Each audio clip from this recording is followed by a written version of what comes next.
Oi, gente, tudo certo? Última matéria nossa, então teoria geral da prova, última matéria bimestral. Então, bem diferente das matérias anteriores, a gente vai iniciar um novo ciclo, né? Então, a primeira parte é a teoria geral da prova, aí no bimestre que vem a gente vai começar a trabalhar as provas em espécie, né? Vamos lá! Bom, uma leve introduçãozinha, né? Então, antes da gente começar a trabalhar com prova, a gente precisa entender para que serve uma prova, né? Veja, todo sistema processual penal, né, serve para verificação de a pretensão acusatória que foi disposta no início da ação penal e, posteriormente, se essa pretensão acusatória se coaduna ou não, um provimento final. Nesse caminho, então, nós temos a nossa ação penal. A depender de cada procedimento, vai se dar, a depender de cada crime, vai se dar de um ou de outro procedimento, né? Esse procedimento nada mais serve para que haja o desencadeamento de atos processuais, e a gente sabe que esses atos processuais não são mero formalismo, até porque forma no processo penal é garantia. Nós já sabemos tudo isso. Mas por que temos esse caminho entre uma pretensão acusatória e um provimento final? Professora, para que a gente descubra a verdade real? Para, né? Para, a gente já sabe que não. A gente já sabe que isso não existe. Vocês estudaram isso muito bem no ano passado, né? Muito impossível, embora muitos doutrinadores a defendam, é muito impossível uma verdade real. Até porque ninguém é um mosquitinho que está lá no momento da prática delituosa e sabe o que de fato aconteceu.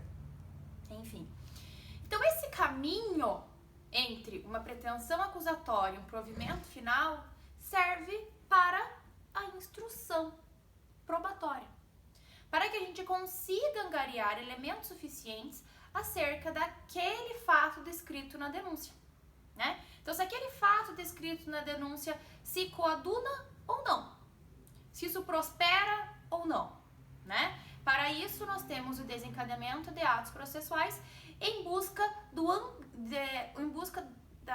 angariamento de provas, né? Então, a gente busca elementos suficientes para angariar prova. Tanto é que a fase de audiência, ela é somente para a instrução. No próprio nome diz, audiência de instrução e julgamento, né?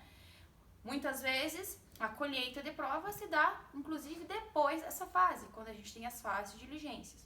E também nada impede que antes da audiência as provas não sejam produzidas.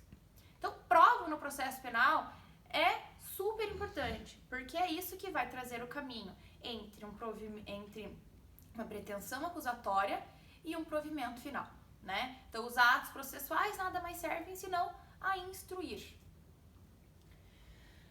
Mas a gente também sabe que essa busca da verdade exatamente, ela não existe, porque não existe verdade real. Mas a busca, ela nada mais é do que um caminho, um meio para a aplicação da lei penal. Então, a busca daquele fato delituoso, a busca da realidade daquele fato delituoso narrado na denúncia, serve para um caminho à aplicação da lei penal, tá? Beleza, isso vocês já sabem, isso tudo é matéria do ano passado, só pra gente relembrar um pouquinho. Gente, então já que estamos falando de prova, a gente precisa saber do seu conceito. O seu conceito, ele é bem amplo, né? Então a gente sempre utiliza a palavra prova indiscriminadamente. A prova em si, ela tem basicamente aí uns 3 conceitos gerais, né? É uma atividade probatória, sim, porque é um conjunto de atos, né, praticados para a verificação de um fato. Então, é um conjunto de atos, digamos, é um caminho cujos atos ali são desencadeados para a verificação de um fato. Fato este narrado na denúncia, né? Em um sistema acusatório, essa atividade é desenvolvida pelas partes. No nosso sistema neo-inquisitório, a gente admite que subsidiariamente isso seja feito também pelo juiz. A gente já sabe, o artigo 155 e 156 possibilitam isso, né? Embora aqui caibam muitas críticas. É um mecanismo de prova. Então, é um instrumento pelo qual se introduzem no processo elementos probatórios. Então, é um mecanismo de introdução de elementos de prova, né? Então, se a gente tem lá uma prova testemunhal, esse mecanismo de prova, esse meio de prova, a gente já vai entender que isso é um meio de prova, serve para extrair os seus elementos probatórios. Resultado probatório. Sim, porque é o convencimento de tudo que foi gerado. E esse resultado probatório é uma atividade, portanto, analisada e auferida pelo magistrado. Outros conceitinhos também, fonte de prova, né? Fonte de prova é tudo que é idôneo a produzir uma prova, digamos assim. Então, uma pessoa, um documento, uma coisa, né? Vamos lá, talvez esse controle aqui seja uma fonte de prova, porque ele vai demonstrar que naquele dia e hora do crime, na verdade, o ar-condicionado estava desligado e que, portanto, não tinha como a pessoa ter morrido eletrocutada, desculpa, o ar-condicionado estava desligado, então, portanto, não tinha como a pessoa ter morrido de choque elétrico em razão do ar-condicionado. Nossa, péssimo exemplo, mas vocês entenderam. Então, fonte de prova é todo elemento do qual a gente consegue extrair um resultado probatório, né? Esse resultado esse que depois vai ser analisado pelo magistrado, né? Então, é um dado físico, né? É um mecanismo físico, que a partir dali a gente suga. Tem o caldo de cana, sabe o suco? Não é suco, caldo de cana, que a gente, a garapa, que alguns falam. Fazendo uma analogia, a gente vai dizer que a cana em si é a fonte de prova do qual a gente vai extrair ali um elemento de prova. O elemento de prova seria o caldo de cana, a garapa, enquanto a cana de açúcar seria a nossa fonte de prova. Os meios de prova. Os meios de prova são os mecanismos, é uma atividade, não é um dado bruto, é uma atividade. Então, meio de prova testemunhal, meio de prova documental, meio de prova. É a atividade que vai pegar aquela fonte de prova e extrair um elemento de prova. É a atividade que vai ligar o dado bruto à atividade a ser verificada pelo juiz. É um caminho à descoberta daquela prova, né? Então, meio de prova documental, meio de prova testemunhal, tá? É o mecanismo do qual eu extraio aquela prova. Com exceção das provas pré-constituídas, todo meio de prova deve somente ser verificado em atividade judicial. Então, se eu tenho a prova testemunhal,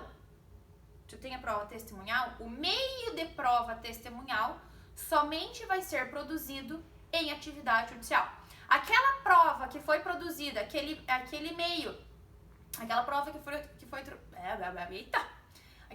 foi produzida no inquérito policial, então aquele depoimento daquela testemunha que teve lá no inquérito policial, ele só tem valor quando este meio de prova for produzida em atividade judicial, né? Então, com exceção das provas pré-constituídas. Por quê? É evidente, precisa dessa análise jurídica de um documento, é evidente. Só que ela não apenas é produzida em fase judicial. Por exemplo, uma certidão de óbito. Uma certidão de óbito, ela não foi produzida em audiência. A pessoa morreu antes, depois, tanto importa, né? Então, ela não foi produzida ali naquele momento processual. Então, com exceção das provas pré-constituídas, todos os outros meios de prova devem ser produzidos judicialmente para que tenha um valor probatório. Elemento de prova. Daí é o dado do qual a gente extrai. Então, se a gente tem o meio de prova testemunhal, o elemento de prova é o quê? O testemunho. É o dado bruto do qual a gente extrai aquele meio de prova, tá? É o dado bruto que se extrai da prova. Só que ele ainda não foi valorado pelo juiz.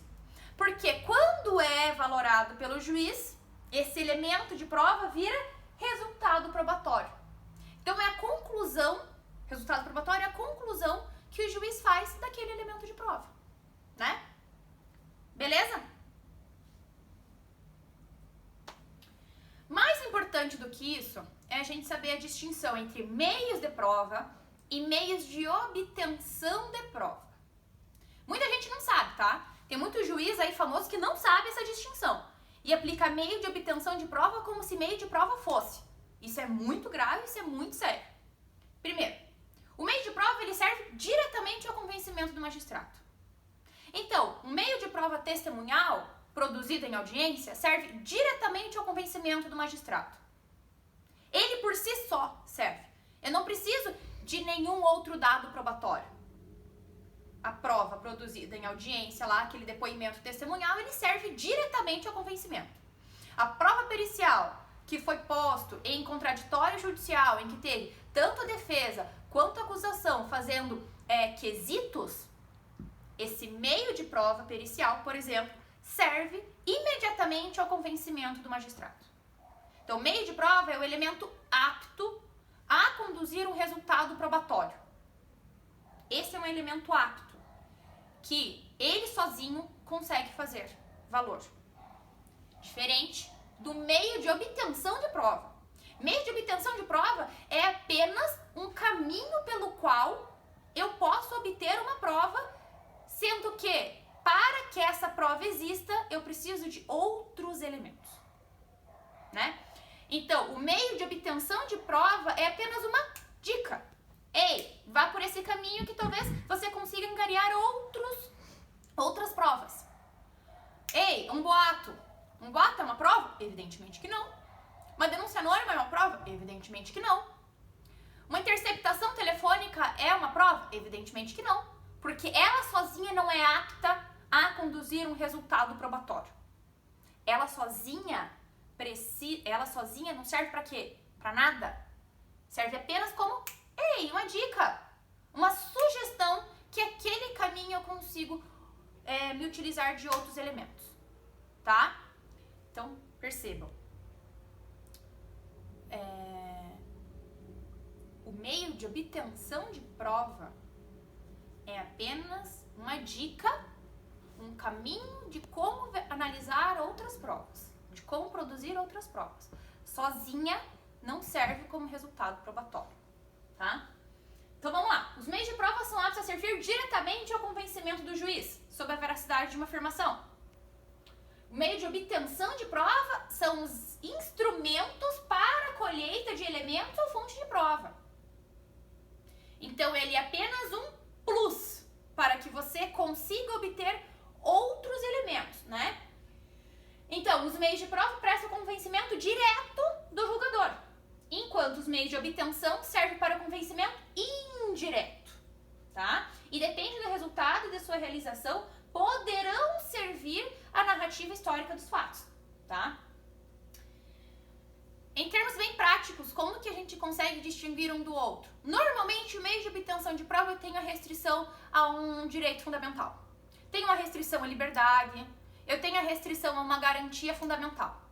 Os meios de prova, eles são, evidentemente, tirando as provas pré-constituídas, produzidos em contraditório judicial, né? Então, quando você ficar em dúvida entre conceituar um meio de obtenção de prova ou um meio de prova, você pensa, tem alguma restrição à liberdade? Meio de obtenção de prova. Eu preciso de algum outro elemento para que ele tenha valor? Meio de obtenção de prova, né? Agora, meio de prova, ele conduz diretamente ao convencimento do magistrado? Foi produzido em contraditório judicial? Meio de prova, tá? Digamos, é uma parte prática pra gente conseguir diferenciar um do outro. Eu sempre deixo essas perguntas para quando vocês estão aqui conversando comigo e normalmente vocês me respondem. Nesse caso, eu terei que fazer esse papel sozinho. Então, quebra de sigilo telefônico, meio de obtenção de prova. Busca domiciliar, meio de obtenção de prova. Posso condenar alguém apenas com base naqueles extratos bancários que estavam na gaveta do seu Aljocir? Posso? Não posso. Infiltração de agente policial. É uma dica, o agente tá lá, tá infiltrado. Obviamente que precisa de autorização judicial para isso. Vai ter um carregamento de droga. A infiltração policial por si só serve sozinha como meio de prova? Não, é um meio de obtenção de prova. Depoimento testemunhal, tem contraditório ali fazendo? Tem, meio de prova. Serve diretamente ao convencimento do magistrado? Evidentemente que sim. Acariação, serve aquilo que a gente contrapõe uma pessoa a outra? Serve, evidentemente, é produzido em contraditório judicial. Serve, claro, meio de prova. Confissão. Puta, aí é difícil, hein? Aí é difícil, porque tem gente que vai dizer exatamente para ele poder ser feito em contraditório judicial, ele seria aí um meio de prova, né? Então a pessoa confessou, pronto, meio de prova. Mas nós temos alguns doutrinadores que vão dizer que isso ali não é bem um meio de prova. Primeiro, porque a confissão, ela pode ou não acontecer. E a pessoa ela não presta compromisso legal. Se ela não presta compromisso legal, ela pode estar mentindo. E isso não pode ser levado ao seu prejuízo, né? É uma garantia fundamental. Logo, se ela pode mentir e que nada aconteça com ela, como que a gente vai utilizar isso diretamente ao convencimento do julgador? É preciso uma análise um pouquinho mais aprofundada para que a gente considere a confissão como meio direto de prova. Ao meu ver, e ao ver de alguns doutrinadores, isso é o meio de obtenção de prova. Ele deve ser levado com muita cautela. Não pode, assim, indiscriminadamente, fornecer elementos suficientes à condenação de alguém. A gente já sabe das atrocidades que aconteciam na confissão no período inquisitório. E não precisamos ir tão longe, lá na época da caça às bruxas, aqui na ditadura mesmo. A confissão era a rainha das provas, né? Ah, ele confessou, ufa! Mas o meio como a pessoa confessa também deve ser analisado, né? Vai saber o que está acontecendo por trás dessa confissão. E às vezes a pessoa ela confessa quando nem fez, simplesmente para se livrar daquilo. Então tudo deve ser olhado com muita cautela no que tange a confissão, tá? Então saibam, a confissão tem gente que diz que é o meio de prova e tem gente que diz que é o meio de obtenção de prova, perfeito? O que é importante é que você saiba como argumentar em cada lado. E a tal da delação premiada ou colaboração premiada? É o que, galera? Tá mais do que certo que é o meio de obtenção de prova. Não há como você considerar a delação de um sujeito que fez a mesma cagada como uma verdade absoluta. Primeiro que verdade absoluta já não existe, né? Então não há como a gente considerar o X9 lá diretamente a verificação daquele fato delitoso como verdadeiro. Não, pessoal, não. Delação premiada é um meio de obtenção de prova e com muita ressalva ainda, né? Ela deve oferecer um caminho para a descoberta de outras provas. Simplesmente isso, tá? O que acontece é a malícia na utilização da delação. Então, muitas vezes, sabendo que a delação é um meio de obtenção de prova, o que muitas vezes acontece? Você junta lá um extrato bancário ilegível, você junta lá um depoimento totalmente contraditório e você diz que, nossa, tem outros elementos de prova suficientes. Então, é evidente que se você olhar nu e friamente, você vai ver que só foi a delação premiada o suporte probatório pro fato. Então temos que olhar com muita cautela a delação premiada. É muito fácil a gente dizer, e tudo bem, os tribunais superiores concordam que delação premiada é um meio de obtenção de prova. Quando em alguns casos, se você olhar aquele caso ali específico, aquela situação, olhar bem racionalmente, bem detalhadamente, se você for olhar os outros suportes probatórios, você vai ver que foram suportes probatórios ínfimos, insignificantes, né? Então, não vale você simplesmente dizer, não, eu sei que é um meio de obtenção de prova, tanto que eu tenho aqui um extrato bancário. Olha lá, extrato bancário elegível. Ou, eu tenho outro elemento de prova sim. Veja, eu tenho depoimento de uma testemunha. Você vai ver a testemunha, quem que é a testemunha? A irmã do delator. Entende? Então, a gente tem que olhar com muita cautela. Beleza? Mas os tribunais superiores, então, eles entendem que sim, é um meio de obtenção de prova, tá? E eles deixam claro, ó, a colaboração premiada é uma técnica especial de investigação. Então, ela dá um caminho à verificação daquele fato, dá um caminho para que se angariei outras provas. Meio de obtenção de prova advindo de um negócio jurídico processual personalíssimo, que gera obrigações e direitos entre as partes celebrantes, não possuindo condão de, por si só, interferir na esfera jurídica de terceiros, ainda que citados quanto às declarações prestadas, faltando, pois, interesse dos delatados. Perfeito? Então, ela é um meio de obtenção de prova, tá? Outros conceitos aí que eu não sou muito fã desses conceitos, mas às vezes quem estuda aí para concurso, às vezes quem estuda a depender de um livro um pouco mais de manual, vai ter aí alguns conceitos aí. Prova diabólica, como o próprio nome diz, né? Prova diabólica é aquilo que não tem como se produzir, tá? É impossível. Então, o conceitinho dela, prova diabólica são excessivamente onerosas para as partes e estão em completo desacordo com os princípios constitucionais do processo. Prova diabólica é aquilo que a gente não consegue produzir. Por exemplo, eu, defesa, não fui intimada das alegações finais. Não fui intimada. Não fui intimada, e isso, evidentemente, e eu vou lá e tento dizer que eu vou lá, faço a minha apelação e digo, olha, eu não fui intimada das alegações finais, houve a sentença.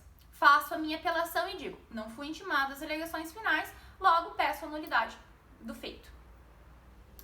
Evidentemente que eu não tenho como dizer que eu não fui, como comprovar que eu não fui intimada. Se eu não fui intimada, é porque o ato não aconteceu. Aí vai lá, o desembargador olha lá minha apelação, fala, indefere lá o meu pedido e julga a minha apelação improcedente porque diz que eu não comprovei que eu não fui intimada. Ei, como que eu vou comprovar uma coisa que eu não fui? Evidentemente que é impossível esse tipo de prova, tá? Então a prova diabólica é aquilo que ou não aconteceu ou porque é difícil comprovação. Não tenho como comprovar algo que não aconteceu, por exemplo, tá? Provas constitutendas é ao contrário de provas pré-constituídas. Então as provas pré-constituídas é aquilo que existe por si só. Um documento, uma certidão de óbito. Eu tenho como produzir aquilo, né? Não tem como. Ele nasce produzido, digamos assim, aquela prova nasce completa, nasce feita. A prova constitutenda, eu vou produzindo ela. Então, depoimento testemunhal, a prova testemunhal, a gente vai produzindo ela, a gente questiona, a gente indaga, né? Então, a prova testemunhal é uma prova constitutenda, uma prova que eu estou constituindo, tá? E a prova emprestada? Só para vocês darem uma acordadinha aqui. Prova emprestada, então, gente, é aquilo, como o próprio nome diz, que vem de outro processo, né? Então, se eu tenho processo criminal advindo da 8ª Vara Criminal de Curitiba e tenho processo criminal tramitando agora na 9ª Vara Criminal de Curitiba, mas eu sei que tem uma certa conexão, embora eles não sejam conexos, mas eles podem influir um pouquinho no outro, eu pego emprestada aquela prova já produzida.